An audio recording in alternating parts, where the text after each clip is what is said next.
Hello friends. सो आज हम chemical sector के 14 स्टॉक्स के बारे में बात करेंगे। 14 स्टॉक्स के बारे में बात करेंगे। 14 स्टॉक्स केमिकल सेक्टर के। रीज़न इज़ दैट के मार्केट में करंट कंडीशन में 2 सेक्टर डाउन है, 2 सेक्टर क्रैश है और डाउन है। एक तो है आईटी सेक्टर और एक है केमिकल सेक्टर। केमिकल सेक्टर अभी मोमेंटम में धीरे धीरे आ रहा है, आईटी भी आ रहा है, पर आईटी कब आएगा? जब फेड रेट कट होंगे। यूएस के फेड रेट जब कट होंगे तब आईटी सेक्टर अब जाएगा। फिलहाल हमें केमिकल सेक्टर पे फोकस करना है। आज हम केमिकल सेक्टर के बारे में पूरा डिस्कशन करेंगे। 14 स्टॉक्स ऑफ केमिकल सेक्टर। हमारे जो 14 स्टॉक्स है, 14 स्टॉक्स उसमें लार्ज कैप है, मिड कैप है और स्मॉल कैप है। अब रीज़न इज़ दैट कि लार्ज कैप अगर आप बाई करोगे तो उधर रिस्क बहुत कम है पर रिटर्न आपका बहुत कम रहेगा। मीन्स लार्ज कैप में 5 इयर्स टोटल 5 साल में आपको 100% रिटर्न मिलता है। 100% 5 साल में मिलता है। मिड कैप में हमको 2 से 3 साल में 100% मिलता है return. Small cap is very risky, high risk, full risk, but ये हमको 1 साल में भी 120% तक का रिटर्न दे सकता है। स्मॉल कैप का सबसे बड़ा एग्जाम्पल आपके लिए रहेगा सोलार इंडस्ट्री। क्यों? क्योंकि सोलर इंडस्ट्री इकलौता ऐसा केमिकल स्टॉक है जिसने इतनी वर्स्ट मार्केट कंडीशन में, इतनी ख़राब मार्केट में भी बहुत बढ़िया रिटर्न दिया है। मैं आपको चार्ट में दिखाऊंगा सारे स्टॉक्स। सो क्विकली हम डिस्कशन करते हैं सारे स्टॉक्स के बारे में। मैं यहाँ पे कोई भी आपको बाय एंड सेल की रिकमेंडेशन नहीं देता हूँ। मैं आपको नॉलेज दे रहा हूँ कि केमिकल सेक्टर डाउन है, हमें इसको कंसिडर करना चाहिए। मार्केट में बहुत सारे सेक्टर्स है बट हम आज केमिकल सेक्टर के बारे में बात कर रहे हैं। मैं कोई सेबी रजिस्टर्ड नहीं हूँ। No buy and sell recommendation. Okay, video थोड़ा लॉन्ग होगा तो प्लीज़ देखना, स्किप मत करना वीडियो को। तो सबसे पहले हम अपना सोलर इंडस्ट्री देखते हैं जो स्मॉल कैप सेक्टर से बिलोंग करता है। ये इस स्टॉक ने मार्केट करेक्शन में बहुत बढ़िया रिटर्न दिया। मैं आपको दिखा रहा हूँ, आप देखना। ये स्टॉक हमको ढूंढने से भी नहीं मिलते हैं। आप देख सकते हैं मार्केट में रैली कब थी? दिसंबर मंथ के यहाँ पे थी यार। ये नवंबर दिसंबर जनवरी मंथ है। मार्च में मार्केट क्रैश हुआ था। मार्च में यहाँ पे मार्केट क्रैश हुआ बट ये स्टॉक क्रैश नहीं हुआ। ये स्टॉक 7,000 से 9,300 तक चला गया। मार्केट करेक्शन ले रहा है, क्रैश ले रहा है, देन ऑल्सो ये स्टॉक अपनी एक रैली दिखा रहा है। It is unexpected thing. ये इस बॉक्स का इसने ब्रेकआउट दिया था। हम देखते हैं कि हमारा टारगेट कितना था और टारगेट अचीव हुआ कि नहीं। हमारा 30% का रिटर्न था। ऑलमोस्ट उसने ये रिटर्न दे भी दिया है। ऑलमोस्ट 30% का जो रिटर्न था, ब्रेकआउट था, ब्रेकआउट के लेवल से इस कंपनी ने ब्रेकआउट दे भी दिया और टारगेट भी अचीव कर लिया है। But now in current situation हम इस स्टॉक को कंसिडर नहीं कर सकते और स्टॉक को देख भी नहीं सकते बिकॉज ये ऑलरेडी इतना हाई लेवल पे आ चुका है। करेक्शन इम्पोर्टेंट है इसमें करेक्शन आएगा ज़रूर, सेलिंग देखने को मिलेगी हमें। सो ये स्मॉल कैप स्टॉक होते हैं, यानी कि ये स्टॉक आपको ऑलमोस्ट 2023 के एंडिंग में दिसंबर के यहाँ पे 3,800 यानी कि 4,000 में मिल रहा था और ये 9,300 हो गया। यानी कि आपका मनी आराम से 2 गुना हो भी चुका होता है अभी तक, ऑलमोस्ट 6-7 महीने में। सो हमारा दूसरा स्टॉक है फाइन ऑर्गेनिक्स। ये स्टॉक 7,300 के आसपास ट्रेड कर रहा था। अभी ये स्टॉक हमें मार्केट में 4,200 के अराउंड मिलेगा। आप सबके माइंड में ऐसा होगा कि केमिकल सेक्टर डाउन है, तो केमिकल सेक्टर के अंदर सोलर इंडस्ट्री इतना अप क्यों है कि 4,000 से वो 9,000 के आसपास अब ट्रेड कर रहा है। और फाइन ऑर्गेनिक्स ये भी केमिकल सेक्टर से ही बिलोंग करता है, तो ये इतना डाउन क्यों है? 40% क्रैश क्यों है? क्या रीज़न है? ऐसा क्या रीज़न है? तो मैं आपको एक बात बताना चाहता हूँ, एक लॉजिक है उसके पीछे। सो देखो, मार्केट में क्या होता है कि सोलर इंडस्ट्री और फाइन ऑर्गेनिक्स, ठीक है, 2 कंपनी है। मार्केट में ना एक स्टेज होता है कि जब कोई स्टॉक यहाँ से लेके एक बूम पीक पे आता है, वहाँ पे अपना एक टाइम स्पेंड करता है। उसके बाद उसके अंदर किसी भी इशू होने के कारण या फिर प्रॉफिट बुकिंग के कारण वो स्टॉक धीरे धीरे डाउन आता है। और एक स्टेज पे मार्केट करेक्ट होता है, तो उस करेक्शन के साथ साथ ये स्टॉक और डाउन चले जाते हैं, ठीक है। फिर एक स्टेज पे ये बॉटम आउट होते हैं, ये बॉटम आउट में ये थोड़ा सस्टेन होते हैं, थोड़ा अप डाउन दिखाते रहते हैं, मार्केट के ट्रेंड के साथ चलते हैं। फिर एक मोमेंटम आता है ऊपर जाने का, उसके बाद वापस से सस्टेन करते हैं थोड़ी देर के लिए, फिर वहाँ से एक ब्रेकआउट के कारण ये वापस से पीक पे आते हैं, ठीक है। तो हम ये समझ सकते हैं कि सोलर इंडस्ट्री अभी भी अपने मोमेंटम में चल रहा है, पीक पे चल रहा है, अप मूव में चल रहा है। फाइन ऑर्गेनिक्स अभी बॉटम आउट है, यानी कि ये अभी ऊपर आने की तैयारी कर रहा है फाइन ऑर्गेनिक्स कोई भी बेकार कंपनी नहीं है, एकदम प्रॉफिटेबल कंपनी है, एकदम फाइन कंपनी है, बेस्ट कंपनी है इन्वेस्ट करने के लिए, ठीक है। एक टाइम आएगा अचानक से यही फाइन ऑर्गेनिक्स के शेयर एक दिन में 15%, 20%, 12% बढ़ जाएंगे, आप सोचोगे कि मैंने ख़रीदा नहीं।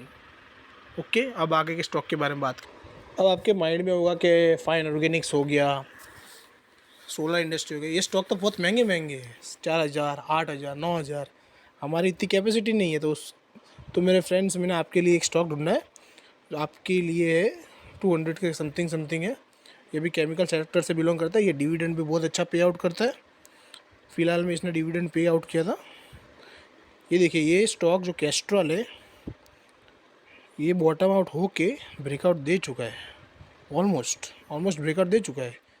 मेरे हिसाब से इन द नेक्स्ट 6 मंथ, अगले 6 महीने में ये 240, 280 टच कर लेगा, क्योंकि ये स्टॉक है ना, ये यहाँ पे इसके अंदर मोमेंटम आ गया है, वॉल्यूम्स भी दिख रहे हैं, बिग प्लेयर्स इंटरेस्टेड है इस स्टॉक के अंदर। मार्केट करेक्शन के कारण सिर्फ डाउन हुआ था, कोई वॉलेटिलिटी नहीं है इसके अंदर, ये आराम से अप मूव दिया, ये बॉटम आउट होकर चल चुका है। अभी ये ब्रेकआउट देगा और ब्रेकआउट पैटर्न मिल चुका है इसके अंदर। हमको इसमें बाइंग करनी चाहिए अबाउट 220 और 230 के आसपास बाइंग करनी चाहिए। अभी अल्काली अमाइन से ये स्टॉक को भी आप दे सकते हो। ये देखिए, यहाँ पे ये स्टॉक पैटर्न के साथ बूम में था, फिर यहाँ पे प्रॉफिट बुकिंग आई, नॉर्मल प्रॉफिट बुकिंग के बाद अभी ये बॉटम आउट हो चुका है। इसने अपना रजिस्ट सपोर्ट ले लिया, 1800 का इसका मेन सपोर्ट है। अगर 1800 का सपोर्ट ही तोड़ता तो ये आराम से 1000 आ जाएगा, बट मेरे हिसाब से नहीं आना चाहिए। यहाँ से इसको अपनी रैली पकड़नी चाहिए और 2200 या 2500 तक पहुँचना चाहिए वापस से। उठ के नेक्स्ट स्टॉक के ऊपर जाते हैं हम टाटा केमिकल्स के बारे में बात करते हैं। एक्चुअली में मैंने आपको आईपीओ वाला बताया था, सब्सिडरी आईपीओ आता है तो स्टॉक भागता है एकदम ज़ोर से। मैंने आपको कल डिटेल बताया था, बालाजी अमाइंस के ऊपर पूरा बताया था। ऐसे ही टाटा केमिकल में बीच में न्यूज़ आई थी, एक रिपोर्ट आई थी, कोई कंफर्म रिपोर्ट नहीं थी, ब्लूमबर्ग के द्वारा दी गई थी वो रिपोर्ट। उसके कारण टाटा केमिकल्स ऑलमोस्ट 980 से लेके इन सम डेज वो 1300 तक पहुंच गया था। बट जब पता चला कि वो रिपोर्ट कोई पब्लिश रिपोर्ट नहीं थी, टाटा सन्स के द्वारा दी गई, देन इसमें भी एक प्रॉफिट बुकिंग आ गई बहुत बड़ी। तो इसका मतलब ये नहीं कि टाटा केमिकल एक ख़राब स्टॉक है या इनमें इन्वेस्ट करना, ऐसा नहीं है। ये भी अच्छा लेवल पे स्टॉक मिल रहा है। अगर आप टाटा के अंदर इन्वेस्ट करते हो तो हमको लॉन्ग टर्म व्यू ही देखना चाहिए। ओके,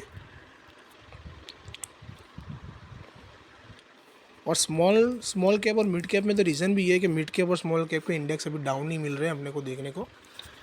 द बेस्ट स्टॉक, सबसे बेस्ट स्टॉक मेरे हिसाब से केमिकल का SRF है। SRF is one of the best stock in chemical sector. ये स्टॉक को आप बाई कर लो, होल्ड कर लो, कोई बात नहीं। ये देखिए, ये जो SRF स्टॉक है कि एक रेंज के अंदर मूवमेंट दे रहा है, यानी कि कंसोलिडेशन फेज़ के अंदर है SRF। मेरी एक बात आप नोट कर लो कि जितना बड़ा कंसोलिडेशन उतना बड़ा ब्रेकआउट। बहुत बड़ा कंसोलिडेशन दिया SRF ने वीकली टाइम फ्रेम में। ऑलमोस्ट ये कंसोलिडेशन ये 3 साल से फेस कर रहा है। ये कंसोलिडेशन का जिस दिन ब्रेकआउट होगा 2024 में या 2025 में, आई डोंट नो, बट बहुत बड़ा ब्रेकआउट आएगा इस स्टॉक के अंदर। तो इसको आप अपने वॉच लिस्ट में रखना या अपने स्टडी के लिए रखना। कोई मुझसे पूछे कि आपका अच्छा स्टॉक क्या है, तो मेरा अच्छा स्टॉक दीपक नाइट्रेट है। दीपक नाइट्रेट है ना। मैं आपको एक बात बताता हूँ कि ये ना मार्केट में फंडामेंटल टेक्निकल काम करता है, बट कभी कभी आपको ये देखना होता है ना कि सेक्टर रोटेशन भी होता है। फॉर एग्जांपल आईटी सेक्टर अभी डाउन है, केमिकल सेक्टर अभी डाउन है, तो मार्केट में चल क्या रहा है? ऑटो सेक्टर चल रहा है, मारुति, बजाज, अभी ये सेक्टर चल रहा है, तो सेक्टर रोटेशन होता है ना। जैसे फेड रेट अब कट होगा in future near 2 month 3 month, IT sector boom करने लगेंगे। विप्रो, मेरे हिसाब से विप्रो भी अभी जो 480 500 चल रहा है, मेरे को लगता है कि जब फेड रेट कट होंगे, नियरली अमेरिका से ऐसा न्यूज़ आया था कि 3 बार होंगे इस बार कट फेड रेट, तो मेरे हिसाब से विप्रो भी 1100 की रेंज दिखा सकता है एक बार 500 से। ऐसे सेक्टर रोटेशन चल रहा है। केमिकल अभी बॉटम आउट है, केमिकल के जितने भी स्टॉक्स है सब बॉटम आउट है, अभी नीचे चल रहा है। एक स्टेज मैंने बोला था ना आपको, ऊपर, उससे भी ऊपर, उसके बाद रिसेशन, एकदम करेक्शन, तो एकदम ये करेक्शन फेज़ में है। यानी कि अभी जो मौका मिल रहा है केमिकल सेक्टर में वो बाइंग का ही मौका है, ये मौका बाद में नहीं आएगा। केमिकल का भी एक मोनोपोली स्टॉक है, पीडीलाइट नाम है उसका, पीडीलाइट इंडस्ट्रीज़। ये लार्ज कैप स्टॉक है, बट याद रखिए ये पीडीलाइट लार्ज कैप स्टॉक है, यानी कि इसमें आपको क्या होता है कि मैक्सिमम रिटर्न तो नहीं मिलते, आपको रिटर्न मिलते हैं पर एक बहुत लॉन्ग टर्म व्यू में मिलते हैं। ठीक है, स्मॉल स्केप में आपको जल्दी से रिटर्न मिल जाते हैं, पर यहाँ पे जल्दी से रिटर्न नहीं मिलते, पर यहाँ पे रिस्क बहुत कम होता है, आपका रिस्क बहुत लेस होता है, बहुत कम रिस्क होता है as compare to small cap. ये मोनोपोली कंपनी है, वन ऑफ द फेविकॉल, ये कंपनी फेविकॉल का बिजनेस करती है, तो it is a monopoly stock also. इसमें हम आराम से अभी लेके जाए तो 3200 का टारगेट हमको मिल जाएगा nearly in 6 month, it can be easily achieve. कोई मुझे बोल रहे हैं कि भाई मुझे एक ऐसा केमिकल स्टॉक दो जो डिविडेंड बहुत अच्छा देता है, तो एक है केमिकल स्टॉक, मैं आपको दिखाता हूँ। उसका नाम है स्ट्रिनिक्स परफॉर्मेंस स्टॉक। ये स्टॉक मैंने ऑलमोस्ट कुछ साल पहले देखा था 800 के आसपास, ये लेवल पे देखा था। ये बॉटम आउट तो हो गए, पर अभी भी ये रेंज के अंदर कंसोलिडेशन फेज़ में है। ये कंसोलिडेशन फेज़ का इनको ब्रेकआउट ज़रूर देना है। सो आप देख सकते हो इसने डिविडेंड दिया था 2021 में 192 रुपीज़, और 22 में 105, 23 में इसने 3 बार डिविडेंड दिया था। एक बार इंटरिम दिया था 80, एक बार 22 दिया था, एक बार 24 दिया था, और 2024 में इसने अपना इंटरिम डिविडेंड दे दिया अभी तक 48 रुपीज़ का।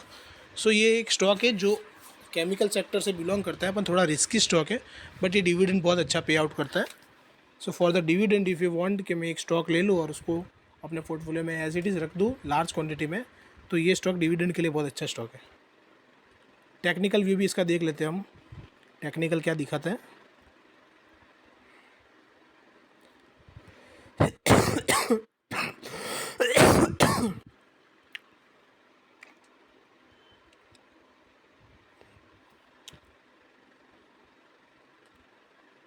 ये टोटली वॉलेटाइल स्टॉक के अप्स एंड डाउन्स वाला स्टॉक है, टोटली वॉलेटाइल है। मुझे लगता है कि इसमें अभी भी थोड़ी प्रॉफिट बुकिंग आनी बाकी है, थोड़ा अभी भी करेक्शन बाकी है इस स्टॉक में। ये स्टॉक हमको लेना चाहिए 1000 to 1200 के बीच में लेना चाहिए,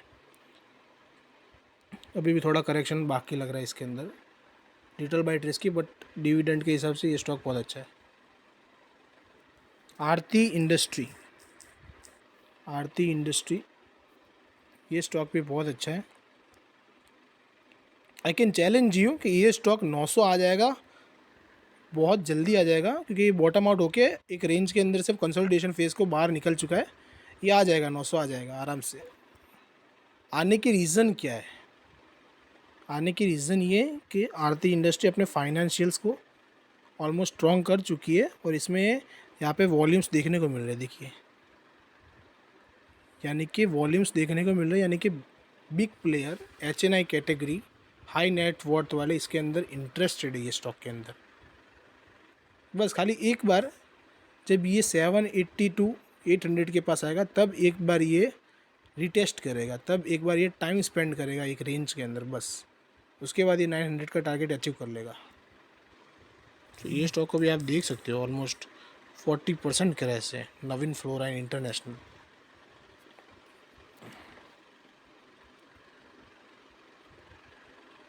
यस, ये स्टॉक नवीन फ्लोराइन के चार्ट ऐसा दिखा रहा है कि ये स्टॉक है ना अपना रिसेशन और डिप्रेशन फेस को क्रैक करके यहाँ से रिकवरी यानी कि यहाँ से अब बॉटम आउट लेने की स्टार्ट किया है।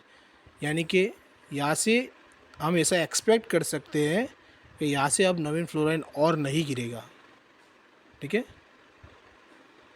टोटली ये स्टॉक जितने भी मैं आपको केमिकल के दिखा रहा हूँ ये कोई शॉर्ट टर्म के लिए नहीं है, हमको थोड़ा लंबे समय तक होल्ड करने पड़ेंगे। बट मेरे पर्सनली आप फेवरेट पूछो तो मेरे पर्सनली फेवरेट है, फर्स्ट पे मैं रखता हूँ ऑलमोस्ट SRF लार्ज कैप के लिए। सेकंड मैं दूसरे को रखूँगा दीपक नाइट्राइट। सो लार्ज कैप में मेरा फेवरेट स्टॉक कौन सा है? पहला रहेगा SRF, दूसरा मेरा रहेगा दीपक नाइट्राइट और तीसरा रहेगा Tata chemicals. Okay, mid cap और स्मॉल कैप में मेरा सबसे फेवरेट रहेगा बालाजी अमाइंस। दूसरा मेरा फेवरेट रहेगा solar industry, alkali amines and Navin fluorines और फाइन ऑर्गेनिक्स। ये मेरा व्यू है, मैं कोई आपको यहाँ पे ऐसा नहीं कह रहा हूँ कि जाके आप फाइन ऑर्गेनिक्स ख़रीद लो, SRF ख़रीद लिया, नवीन फ्लोराइन ख़रीद लिया मैंने, ऐसा मैं आपको ने कोई यहाँ पे बाई एंड सेल की रिकमेंडेशन नहीं देता हूँ। मैं अपना पॉइंट ऑफ व्यू सजेस्ट कर रहा हूँ कि मार्केट में केमिकल सेक्टर डाउन ही है और अभी ये बॉटम आउट होने को आया है और एक्सपेक्ट कर सकते हैं कि ये हमें आगे जाके